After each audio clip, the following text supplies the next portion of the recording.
The Master returns once more, but the question is this new book any good? Hello my friends and welcome to DanWhiteBooks. Today we'll be dipping our toes into Stephen King's latest work, Fairy Tale.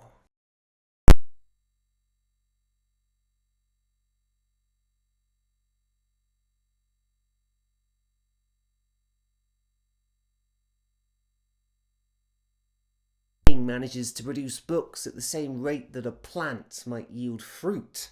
Every year there is another, and sometimes even two. On the table today we have a fantasy work, a genre that Stephen King certainly isn't new to, but one that most may not recognise him for, at least if they're not fans of his work. Fairy Tale tells the tale of a 17-year-old called Charlie Reed who lives with his father George. After the death of Charlie's mother, both father and son are left devastated, with George taking up drinking to help cope with the pain of his shared loss. You might be thinking here, well, here we go again. I've heard all this before. Stephen King certainly likes to write about alcoholic fathers. However, this section of the book is brief and George soon recovers from his addiction. The main focus of this tale, at least in the beginning, is on a rundown house that belongs to a man named Howard Bowditch. After a nasty fall, Charlie is credited with saving Mr. Bowditch's life, although he believes Howard's dog Radar deserves all the credit. I won't deny it, this is right in the early pages. This early section is rather slow. For some 100 pages, the plot steadily builds pace. Mr. Bowditch is seen as a recluse by the community around him. He and his aged dog Radar rarely leave the house, and when they do, it's under the cover of streetlight, or moonlight would be a better phrase, wouldn't it? As with many a book, though, that focuses on a character who has isolated himself from others, Mr. Bowditch hides quite the secret. In his garden lies a staircase that leads to a magical realm. It is a world far different to our own, and one much akin to the land of fairy tales, although not the ones portrayed by Disney, instead the ones portrayed by the Brothers Grimm, the writers of many of the original fairy tales, a book of which I own but have not yet read. And I tell you, since reading Stephen King's work here, I'm eager to get stuck into them. I think that's about as far as we'll go with the plot, because this book is very new. It's only been out for about 3 weeks, I think, so I shan't delve any deeper, but know that this is quite the epic work of fantasy fiction, and if you love the classic tale of a man and his dog against the world, I'm sure this book will tick many boxes for that point alone. However, as I mentioned earlier, this book does take a while to get going. For a long time you are with Charlie and Mr. Bowditch while a mystery hangs overhead, or rather down below, by Mr. Bowditch's shed door. Anyone who's read a Stephen King book, and I'm sure many of you have, will know that he loves to write in a wealth of detail. He particularly fleshes out characters, and for lengths of time that are far greater than your average author.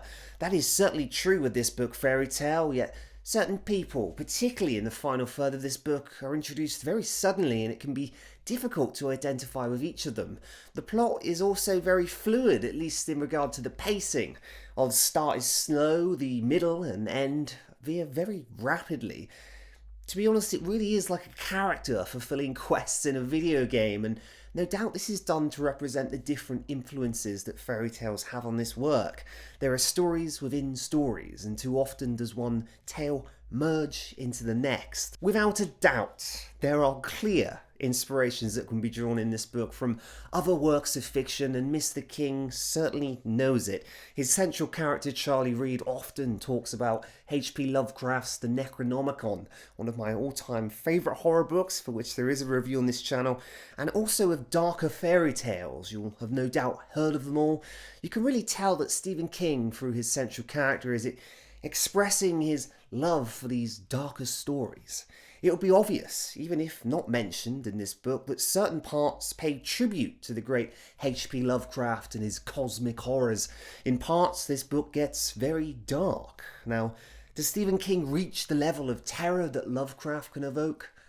Far from it, but who does? What Stephen King does manage to create is a terrifying entity that pays homage to Lovecraft and his elder gods, although I felt the journey was far greater than that of the reward. Let's step out of the dark for a bit. If an author is detailing a magical fantasy world, you're likely to be wondering just how well this challenge is accomplished. Well, I'll tell you, it's good. Bloody good. Excellent, in fact. Stephen King does what Stephen King does. He details a world, a time, or even a place that feels so real that when you're finished reading, you're left with a feeling of having ventured someplace new, like the dirt is still on your very boots. When I put this book down, I had my issues, minor as they were, but in the hours that passed, I found myself longing for the mythical world I had left. It made our own world look so very pale in comparison. Stephen King and the fantasy genre, so after finishing this book, do I think it works well? Well, yes, it works very well, and for those not too familiar with all of Stephen King's work, this combination may come as a pleasant surprise. This isn't the first time Mr. King has delved into fantasy. The Dark Tower series stands to prove that point alone. As it is October and books are releasing left, right and centre, I think this book would make a great Christmas gift. Yes, it is that time of the year at the point of recording this video, so if you're considering it, buy it, especially for those who like darker fantasy. Had I not already bought this book, I'm sure my family would have bought it for me. They might anyway.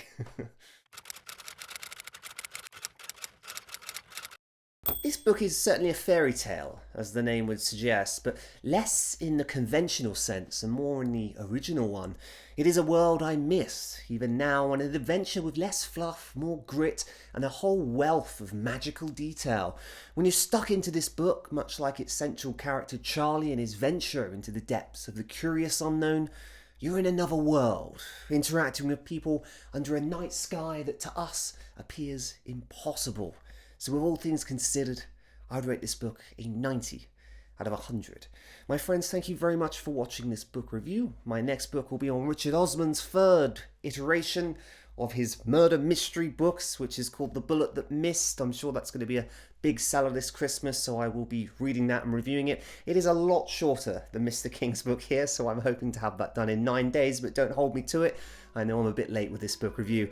I wish you all the best in the days ahead, and I hope to see you here again soon. If you like these videos, of course, subscribe. Until next time, my friends, bye-bye.